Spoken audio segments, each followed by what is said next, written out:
Sports brought to you by Blue Cross Blue Shield of Illinois. Chris Bowden, Dave Bennett with you here tonight. And by this time tomorrow night, we'll know whether the Bears have their first two-game win streak since late 2021 following their primetime date with the Chargers in L.A. Daniel Jeremiah of the NFL Network and Move the Sticks podcast is also in his sixth season doing color on Chargers radio. We caught up with him for tonight's Gimme 5, discussing his impressions of Tyson Bagent at and since the Senior Bowl, why the Chargers are 2-4, what it means for their head coach, and how much of a cooled-off Bolts offense the last 3 weeks has been affected by health issues.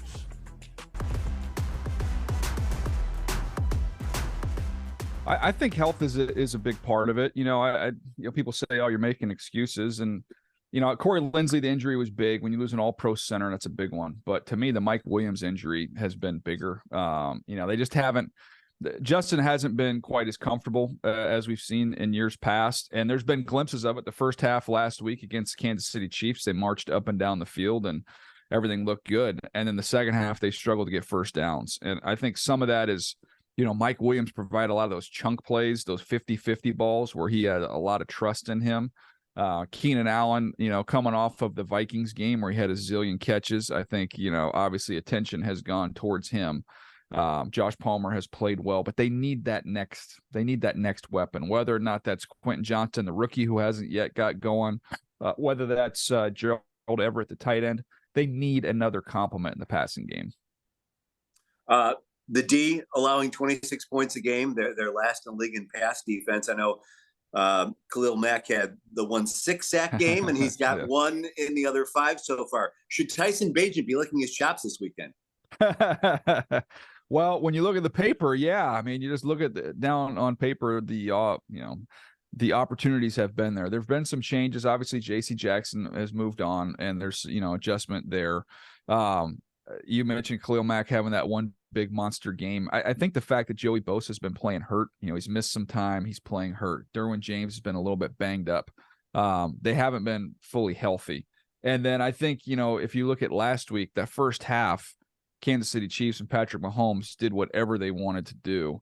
And I thought in the second half, there were some adjustments made, which I'm curious to see if that carries over to the Bears game, which was more aggressive in coverage, more nose to nose, more man coverage, challenging guys a little bit more. I mean, if you saw the highlights or watched tape from last week, that first half, Travis Kelce was wide open, working his way through these soft zone coverages, and they made that adjustment. I'm imagining, going up against a quarterback in his second start, even though Bagent played great last week, that you'll see maybe a more aggressive look against him than you would against Patrick Mahomes. And, everyone likes to bring up the narrative of what happened in Jacksonville in the playoffs last year. And Bears fans are familiar with Brandon Staley from his time here. But is there some level of tension that you sense in terms of, his job security, his future over there with this team sitting at 2-4? Well, I don't know that it gets said or mentioned in terms of, the job security side of things, but look, in the NFL, it's kind of a game of expectations, right? It's what was expected of you and where are you and how big is that gap? And then that's when the attention gets cranked up a little bit. And this is a team, as talented as there is, with a quarterback that you made the highest paid player in the NFL in the offseason that has championship type aspirations. You're a playoff team last year. You talk about that game and the blown lead. Just set that aside. This is one of the 4 to 6 teams that you would say had a legitimate shot to win a Super Bowl, and to be sitting with where they are right now with this record. Yeah, I think there's absolutely the pressure's been turned up, on players, coaches, executives, you name it, because this is not where they expected to be. As someone who saw Tyson Bagent at the Senior Bowl in Mobile, how much did he surprise you with his performance on Sunday? I saw your snippet that you posted on X with Bucky Brooks on your Move the Sticks podcast in terms of breaking him down, what you maybe didn't know then that you do know now, and maybe you learned in the scouting process. But how much were you surprised? I'm sure you have a better idea seeing you in person on Sunday, but what could this kid's ceiling be? Well, beyond impressed, beyond impressed with what he did in his first start. For any rookie, that first start is a big challenge, and he's not playing, on the most star-studded roster. So to go out there, be as accurate and efficient and poised as he was, I was incredibly impressed with him. You go back to the Senior Bowl, I saw, okay, he's got some tools. He's got decent size. He's got a real live arm. He's a good athlete.